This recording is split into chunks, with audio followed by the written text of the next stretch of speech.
Hi and hello and welcome to the final ranking video of 2023. Top movies of the year, finally. This year was interesting. First of all, it was the first year of me reviewing movies, and I feel like it's one of two reasons that I think this year wasn't as good with movies. Either it just wasn't as good with movies, or the fact that I had to be more critical because I'm actually trying to express my opinions made me enjoy movies a little bit less because I simply have to be I just concentrate on the bad things in movies a little bit more now than when I didn't review them. This year still had some great movies and I want to honor these movies. It's first of all that I want to mention the movies that I didn't watch this year that could have made it onto the list. First of all, Anatomy of a Fall. This movie has been showing up on every single top of the year list that I've seen so far. A Netflix movie called Call Me Your Hero is a movie that I wanted to watch this year that seemed to be pretty good. A Good Person, They Cloned Tyrone. Missing, the sequel to Searching, which I really loved. Landscape with Invisible Hand looks very weird and I actually started watching it but I didn't finish it yet. No One Will Save You, Ballerina. Migration, Maestro, the new Bradley Cooper movie. Pearl, the sequel to X, or prequel to X. Transformers Rise of the Beast, the Teenage Mutant Ninja Turtles movie. Talk to Me, Sisu, May December, which should have showed up on Netflix a month ago but it just didn't and I don't know why and I'm sad that I didn't watch it. How to Have Sex, Godzilla -1, Falling Into Place, Fingernails, Dumb Money, Paint, The Equalizer Part 3, Guardians of the Galaxy, and Knock at the Cabin. Yeah. Honorable mentions for this year. First of all, John Mulaney's new Netflix comedy special Baby J was really funny. Also, the 4 Wes Anderson shorts that he made for Netflix are also really good, especially the wonderful story of Henry Sugar and Poison. I also want to mention Wes Anderson's full-length movie Asteroid City and also Bo's Afraid, 2 movies by great directors that I haven't really figured out as much yet and that had a lot of great stuff about it but they just didn't make it onto the list. And also a movie that I want to mention is Perfect Addiction, for being one of the most fun cinema experiences that I had this year. This movie is not really good. It's the type of manipulative and toxic relationship drama that I already had on this worst of the year list. But I think this movie really does it right because it combines it with the genre of a sports movie that makes it so much more fun and entertaining to watch that I really had a lot of fun with it. But without further ado, let's get into my top movies of the year.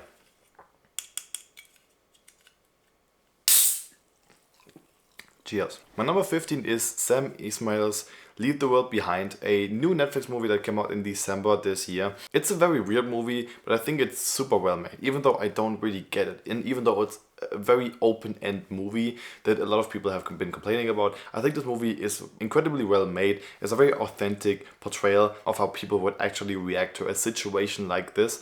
And it feels like it's, it leaves for conversation, even if people are not liking it a lot. My number 14 is a movie I was introduced to because of Oslo Pictures, who made The Worst Person in the World, my favorite movie I think of last year or 2021, I'm not sure.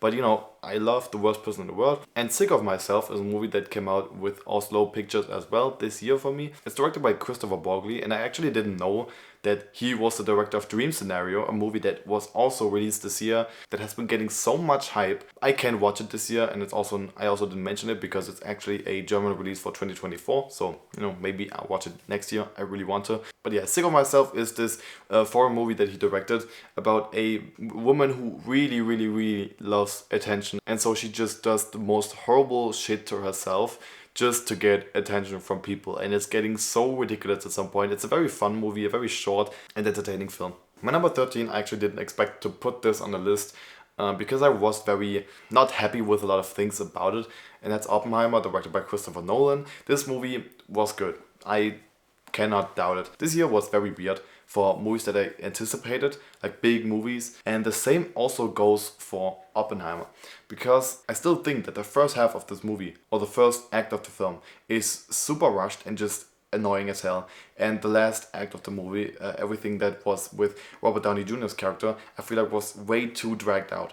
And I still think that looking back on the movie, having seen it only once, these were problems that I was very annoyed at, but I cannot deny that some of the best moments in cinema this year were also present in this film. The bomb test scene in this film is such a stressful and unnerving scene, even though I know what's going to happen. I mean, history already wrote itself, but it's so unnerving and so amazing. I think Kristoffer Nolan did a lot of great things with this film, but also a lot of not as great things. My number 12 spot is Renfield, directed by McKay. In comparison to Oppenheimer, a very small movie, a movie that, even though people have been like happy about this film and people have like received this film very happily, I feel like nobody really talks about it anymore and nobody really mentions it ever or thinks about it, which I think is sad because this film, I actually think it's very, very good.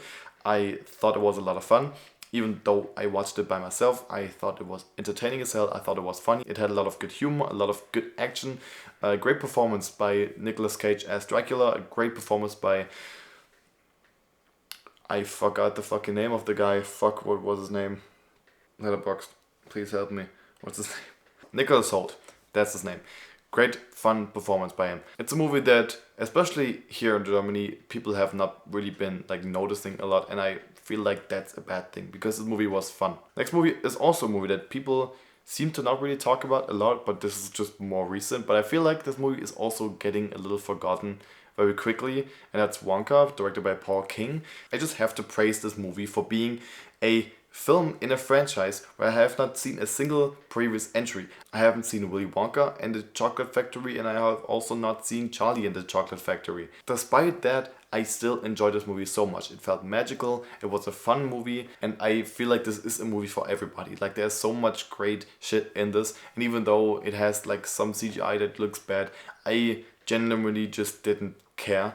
I thought it was fun, entertaining as hell, super charming and cute. And yeah, my number 10, finally, top 10 movies of the year. This is a movie I had on this list a little bit higher up, but I realized like it's not really a movie I would want to rewatch as often because it is slow and it's not absolutely perfect. But The Creator, directed by Gareth this year, is just great. It feels like such a traditional sci-fi movie and a movie that people would talk about in many years. Movies like, for example, Alien or Predator are not very similar in their stories, but I feel like those are movies that are very well done for the simple concept that they have, and people obviously like them. And I feel like people have not been praising this movie enough for being one of the best movies in world building that I've seen this year. I believe this world that The Creator takes place in 100%. Everything looks absolutely amazing because the visuals are so great. I don't know how they managed to pull off such great CGI with such a little budget. Again, the world building in this movie is absolutely amazing. I fully believe that something like this could happen in the universe that this movie takes place in. And I really cared about the main characters as well. I feel like this was a story that wasn't as fun, but that was just very believable and very, I don't know, sad in a way. Difficult to explain, but The Creator is one of the best sci-fi movies of the year. My number 9 spot of this year is a movie that, like, I don't think there's a single person on this planet this year that has seen this movie and hasn't put it on his top 10 list, or at least like top list in general this year. Spider-Man Across the Spider-Verse, directed by 3 directors, Joaquim dos Santos, Justin Thompson, and Kemp. These 3 have created a movie that is just beyond anything. I genuinely think this is some of the best animation that has ever met my eyes. And it's the type of movie that really makes you appreciate animation as an art form. Even though it's a Spider-Man movie, and it's not my favorite Spider-Man movie, I still like the Tobey Maguire trilogy a little bit more than the Spider-Verse movies. But god damn, it's just such a fun film. There's so much greatness in this. It's one of the most creative things that has met my eyes like, this year. And I don't know, I'm just like hoping that they don't fuck it up next year, or 2025, when they are finally concluding this Spider-Verse trilogy. Moving on, my number 8 spot. Feels weird putting this movie on the list. This movie is not fun. It feels like one of those movies that, like if anybody asked me for a recommendation, I would never recommend this to anyone. It's a horror movie called Infinity Pool, directed by Cronenberg. I recently reviewed this movie. This came out earlier in the year already, but it just hit streaming, and this movie is disgusting. It's very horny. definitely. That's a good way to describe this movie. I think also a good word I used to my review was icky, because that's also a perfect explanation of how this movie feels. Mia Goth gives an excellent performance, but everybody else does as well. Like, this movie is definitely carried by the performances just as much as it is by everything that goes around it. Because every actor in this film does everything exactly right that is needed for their role. And everything around this movie is so weird and disgusting and just, yeah, icky. Again, it's icky. It's very icky. So, moving on. My number 7 is a film that I don't have in my mind as much, because I didn't really get this movie. Himmel or Afire, which is the English title, a German movie directed by Petzold, a movie about a writer who basically has a writer's block, and that's why he's going on a vacation with his friend to try to write his new book, but also just like kind of enjoy summer vacation. At least that's what I have in my mind as being the plot. But this movie feels like it's about so much more. It feels like a very personal movie to me, even though I don't really relate to it as much. But yeah, it's a very melancholic summer vacation film, and it feels like the best way to describe this movie in music would be to listen to Cracker Island by Gorillaz, the album, because that's also like a very nice summer vacation album from its sound, but it's also very melancholic. Number 6, I didn't expect this movie to be on this list at all. Napoleon, directed by, what's the guy's name? Ridley Scott. Yeah, again, I didn't expect this movie to be on this list because this is the shortened version. It's over an hour shorter than the original version that is going to come out on Apple TV Plus next year. And that's why I thought this movie was just going to be an incomplete version of what we have in this movie originally. But it wasn't. I feel like this was everything I needed from this story. Amazing epic battles, a good insight into the character of Napoleon Bonaparte, but actually like a version of his character that I did not expect. I feel like a lot of historical biopics already did something that I expected this movie to be as well, which is just be a very surface level examination of what this person could have been like. And I don't exactly know what this movie does differently than other movies in this genre that I didn't enjoy as much, but I can say that this movie did it right. I think this is a very great portrayal, not great portrayal, but a interesting portrayal of this historical figure. I thought it was very interesting, and even though it had its lengths, I would rather have this version that feels complete than a version that is just surface level and rushed. 30% battery. I hope I will be finished with this video before my battery runs out. My number 5 spot is goddamn, saying I didn't expect a movie to be on the list is like so annoying, but it literally is like that. I feel like every single movie that I really loved this year are the movies that I didn't expect to love, because I genuinely am so disappointed in a lot of films that I watched this year. And these are just kind of the surprises that I only watch because people have been talking about them very well. The Killer is the new David Fincher movie. I'm not the biggest David Fincher fan because I think his movies are very cold, not very personal, and just in general, like, they are fine. He makes good movies, but I feel like those are the types of movies that I just don't think are as memorable. I do want to rewatch The Girl with the Dragon Tattoo, but that movie, also Seven, also Gone Girl, definitely Gone Girl, are movies that just feel so not personal at all.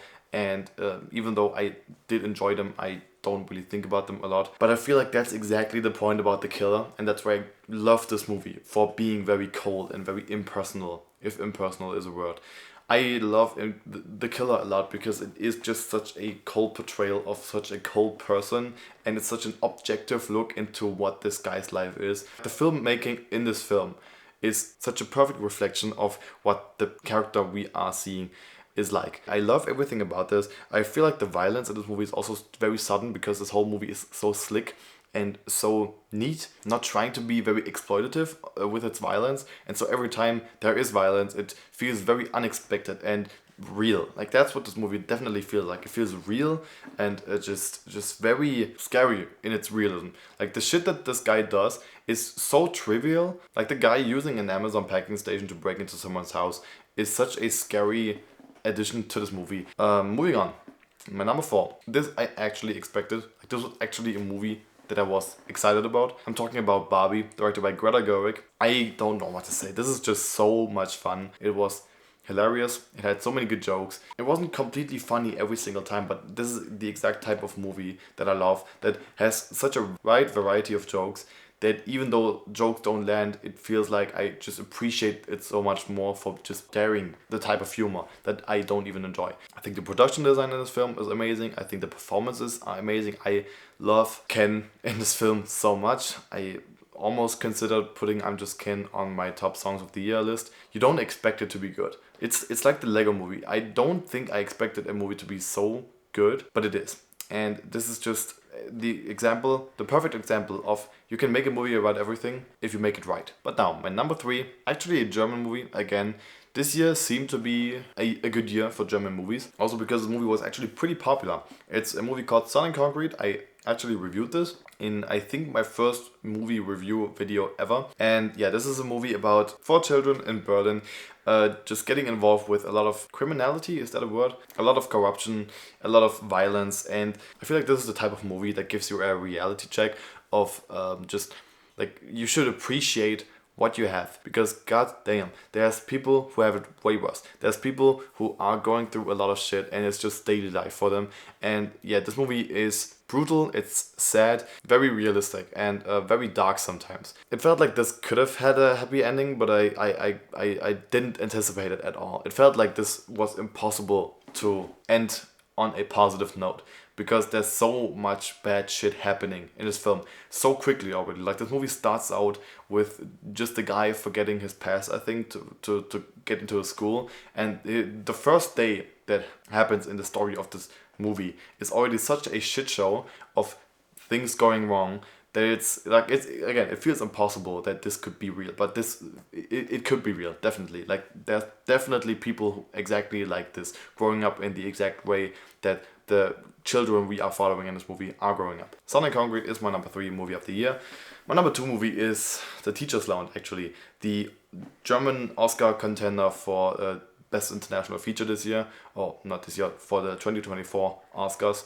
And I wouldn't be mad if this won again, even though Germany already won last year. But I feel like this is even better than All Quiet on the Western Front. This is a very simple movie about a new teacher on a school that tries to investigate by herself cases of stealing in her school. And when she investigates that by herself, there are a lot of problems rising, and it's a very stressful movie that doesn't let you breathe for a minute. I went out of this movie smiling because I just thought, okay, is this like the first 10 out of 10 of the year? It's very close. I feel like the ending could have been improved in some way. I don't know how, but I feel like the ending left a little bit to be desired. But everything about this movie otherwise is just absolutely amazing. I feel like this is the type of movie that was really realistic in the way that it's trying to give attention to problems that we actually have in schools right now. A lot of different types of problems, like, for example, racism or criminality, again, if that's a word. And it's all showcasing this through the lens of this one teacher who's just trying to solve a very little problem. I just loved this movie a lot, and the way this story is also very unpredictable. I never really knew where this was going, and I never really knew what this movie was about either. When I went into it, I just knew, okay, this is a new German movie that's apparently good, which is very rare actually these days, and I was not disappointed at all. By the way, this movie is directed by Ilker Çatak. Goddamn, this Ilker Çatak. I'm sorry. I wanted to mention every director this time in this video of the movies I am talking about, but if I pronounce this wrong, I'm sorry. And now, my number 1 movie of the year. This is the only 10 out of 10 I would give this year to a movie, even though I didn't give it a 10 out of 10 when I reviewed it. I think I mentioned that I didn't see anything wrong with the film, but it just didn't feel like a 10 out of 10. But fuck it. Past Lives is the best movie of the year. This is one of the most realistic and personal stories I think I've seen in general. I'm kind of struggling to put into words how authentic this movie felt. If a character dies in a movie and there's one person grieving about it in the film, you obviously feel for the person who's grieving, because it's a thing you can understand. Obviously, you're sad when the person dies. But because you haven't really felt what that person has felt in the exact way, you can't fully relate to it. And I feel like even though anything that has happened in this film hasn't happened to me yet, I still felt every single bit of emotion that these guys felt in this film as well. I was completely invested in everything. I feel like this is such a very little film. I feel like the best film to compare this movie to would be Before Sunrise, because it feels like, you know, it's just about the chemistry of two people, and there's nothing really that much around it. It's really just about these guys meeting and about what they are feeling and about how they are feeling about the situation and about the other person. And the movie isn't that long, the movie isn't very convoluted, there's not a big story to it, but every bit of potential that you can have with this story is used. And every single shot is used very well. I think the acting is absolutely incredible. I think the movie looks beautiful. And the fact that this is Celine Song's first movie is incredible. And I'm really excited to what is going to be her next film after this. So, Past Lives, favorite movie of the year. Can only recommend. If you are interested in what my ranking of every single movie that came out this year is like, in the description is a letterbox list. If you are interested in my other ranking videos of this year, there's a 2023 albums list, there's a songs list, a TV shows list, and a worst movies of the year list as well. If you're genuinely just interested in what I have to say about films, maybe subscribe. I don't know. This is my last ranking video of the year, so thank you for watching, and see you guys next time.